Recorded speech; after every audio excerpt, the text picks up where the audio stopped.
we go out to a golf course and we ask students, identify the problems. Some of the things they're able to identify right away. Some of the things they're not quite sure about. And that's when teaching comes in. Then you can say, all right, let's talk about the things you're not sure about. And let's examine it. Let's look at water movement through the soil and what prevents it and how that contributes to poor drainage and how poor drainage can influence the deterioration of the turf and reduce quality. Now everything is tied into problem solving. The emphasis is on group learning, and they learn from each other.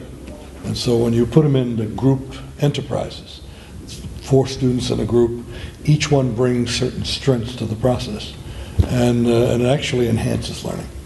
The ones who are more technically astute help the others.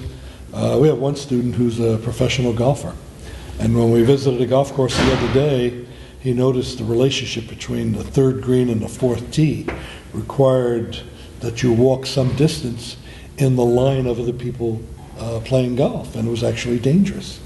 And so he brought an element of design to the discussion that we otherwise wouldn't have dealt with.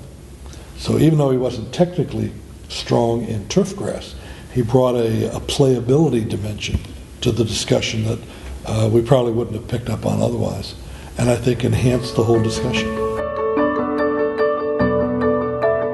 They come from different countries, they come from different technical backgrounds.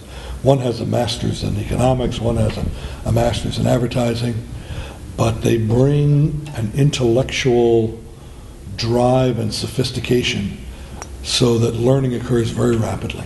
They get into the subject, they ask good questions, and when you ask them for feedback, it's obvious that they're assimilating things very well. So what you're really doing is setting the stage for a lifelong learning process.